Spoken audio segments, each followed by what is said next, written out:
Hello everybody and welcome back to Phantom Weather Channel. Today is Friday, November 5th, and you know what that means. The leaves are falling out of the trees. Mariah Carey can be heard on every single speaker from every retail store across the country, and we have to start talking about snowfall. Now, we've talked a lot about our winter elements like temperature and precipitation and whatnot a lot in our past videos, but today we're going to be finalizing that forecast and almost focusing specifically on the snowfall to see how much of it you're going to be dealing with this upcoming winter season. Now, the first thing we have to do is take a look at that same diagram on a zoomed out scale.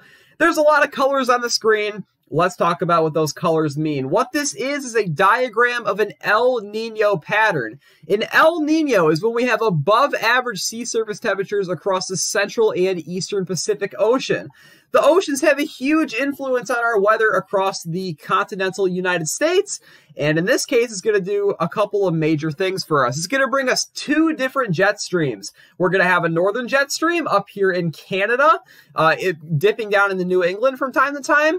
And we're going to have a southern jet stream that moves across the deep south and back out into the Atlantic Ocean. Both of these are going to have a significant impact on our weather.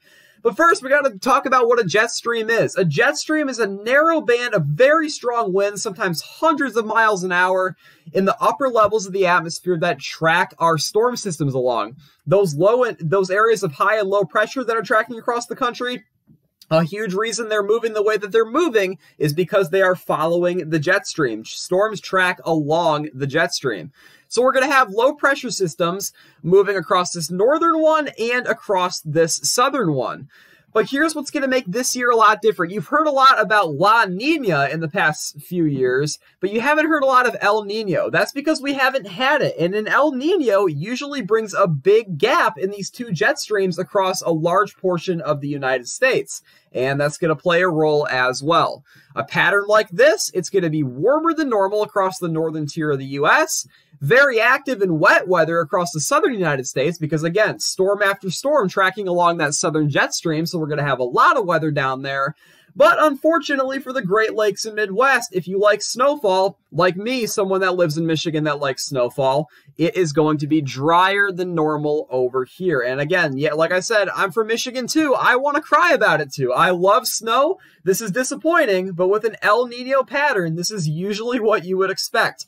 We're probably not going to see as much snow as we usually do across the Midwest and a good portion of the northern tier of the United States as well, because it's displaced from that jet stream. There's not going to be a lot of storm activity tracking along that region.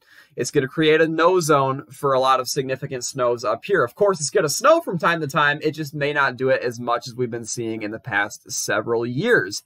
So, as you guys can see, the Weather Prediction Center, or sorry, Climate Prediction Center, I should say, from NOAA is pretty much in line with this. They're expecting very above average precipitation across the southeastern United States over there into Texas and Oklahoma because, again, that jet stream, there's going to be storm after storm down there. Definitely a lot of rain. Gulf moisture moving in from the south will bring us some severe weather down there along the Gulf Coast probably. And we'll talk a little bit more about the winter side of this later, but I think parts of the Mid-South and maybe the Southern Plains could see above average snowfall and ice storm activity as well, because of that jet stream, and we'll talk about that a little bit later. But the northern tier of the U.S., it is vastly different. Montana into the northern plains, even the northern Rockies, and again over there in the Great Lakes, they are expecting below normal precipitation, which in this case is going to be primarily snowfall.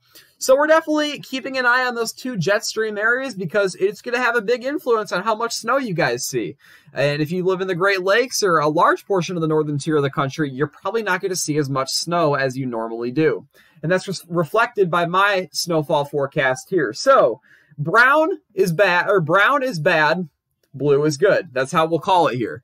But this brown area is where I'm expecting at least slightly below average precipitation, or at least slightly below average snowfall, I should say. So that goes for the northern plains, pretty much all of the Midwest, unfortunately, into the Great Lakes here. I think if you live in these areas, you have a very good chance of at least seeing slightly below normal snowfall. If you live in this dark brown area, across the Great Lakes and up there into Minnesota and Wisconsin, this is where I think it is very likely that we are going to have below normal snowfall for this upcoming winter season. Like I said, it's unfortunate, but this is probably how it's going to go from a climatological standpoint. And matter of fact, I don't really have anywhere in the United States where I think there's a very good chance of us getting above normal snowfall, except for potentially down here across this area.